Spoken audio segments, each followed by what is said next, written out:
Varicose veins కి సరైన చికిత్స కోసం సంప్రదించండి ఎవిస్ హాస్పిటల్.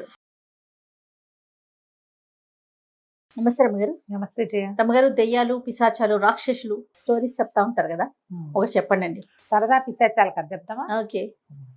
ఒక పల్లెటూరులో పడమటి వైపు ఒక పెద్ద శ్మశానం ఉందట. దాంట్లో లోపలికి వెళ్తుంటేనే బ్రహ్మాండమైన చింత చెట్లు ఒక 3-4 ఉన్నాయి, చిన్న చింతలతో.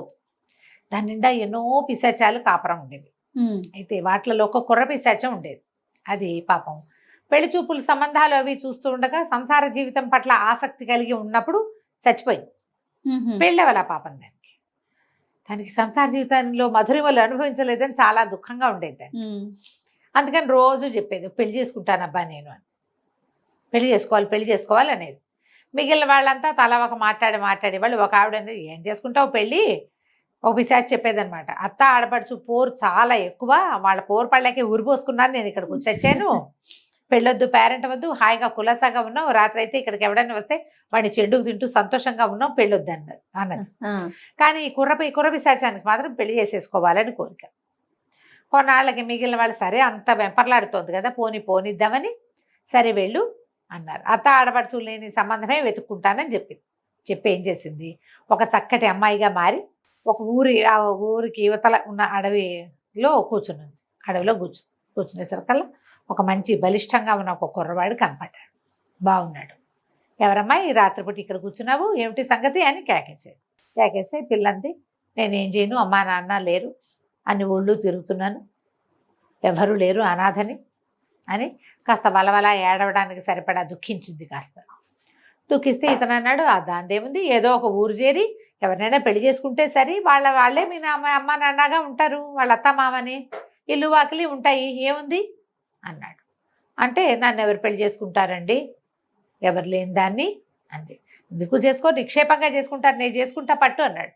అనేసరికల్ మీకెవరు లేరా అంది. లేకేం అమ్మా నాన్న లేరు, కానీ నాకు లంకంత కొంప ఉంది, నేను ఒక్కడే, నాకు పిల్లనిచ్చే వాళ్ళు ఎవరు లేరు, పద మన ఇద్దరం పెళ్లి చేసుకుందామని ఆ అమ్మాయిని వెంబడి తీసుకుపోయాడు. పెద్ద ఇల్లు ఊరు మొదట్లో వాళ్ళది, లంకంత కొంపే నిజంగానే. చక్కగా ఇంట్లో అన్ని సౌకర్యాలు ఉన్నాయి. రాత్రి తీసుకెళ్ళి ఇంట్లో ఒక గదిలో పడుకోమన్నాడు. తెల్లవారు లేచి ఎవరో పురోహితుడిని కేకేసుకొచ్చాడు, ఓమని పెళ్లి చేసుకున్నారు. కుర్రాడు కుర్రదీను బాగున్నారు. 2-3 రోజులు 4 రోజులు పోయాక భర్త ఒకనాటి రాత్రి నిద్రపోతుండగా మన కుర్ర పిశాచం ఏం చేసింది, 12 అయ్యాక చక్కగా బయలుదేరి తమ పడమటి శ్మశానం ఉంది కదా అక్కడికి పోయింది.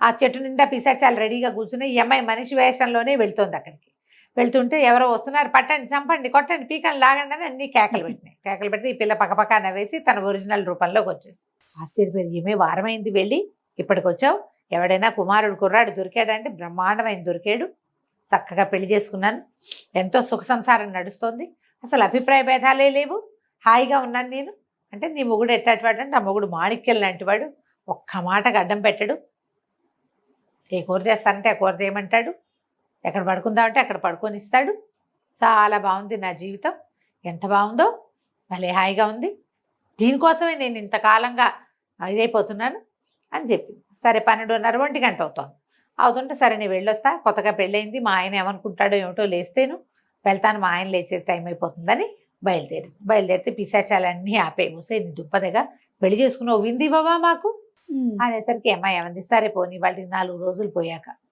ఓ రోజు రాత్రి వచ్చేయండి, 12 అయ్యాక మనం పార్టీ చేసుకుందాం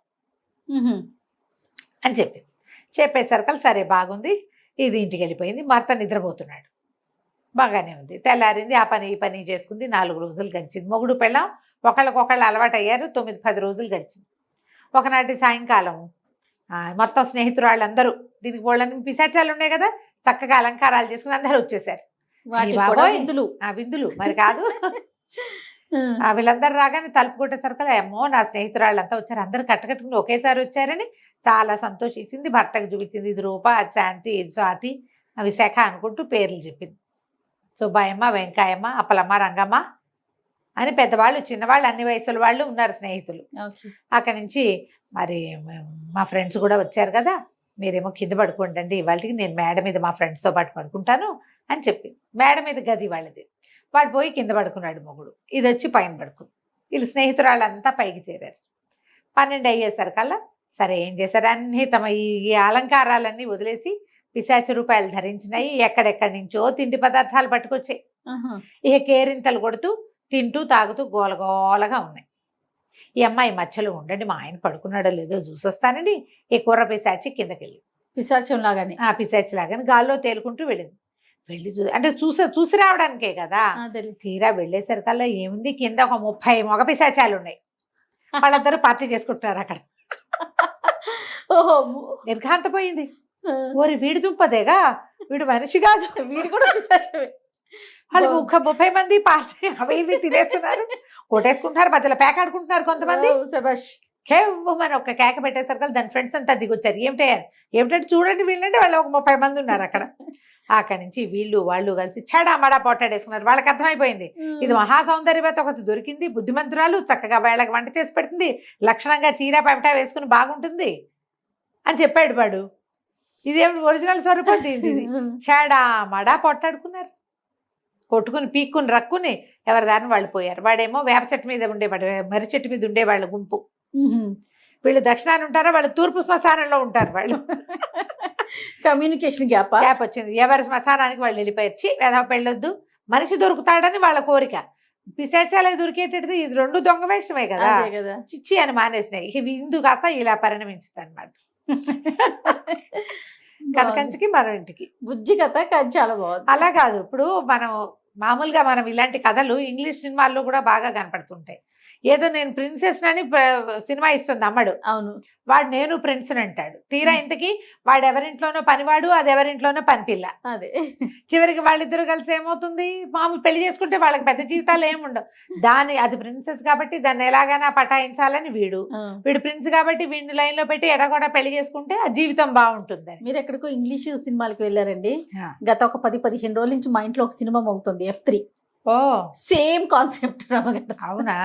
వాడు అంత అమ్మాయి బాగా ఉన్నదని చెప్పి హీరో బాగా ఉన్నాడని చెప్పి హీరోయిన్. F3 చూడలేదేమో మీరు, చూడండి రమగారు, భలే నవ్వు, చాలా బాగుంది. సేమ్ కాన్సెప్ట్, కాకపోతే వాళ్ళు మనుషులు, వీళ్ళు మీరు చెప్పి అంతే.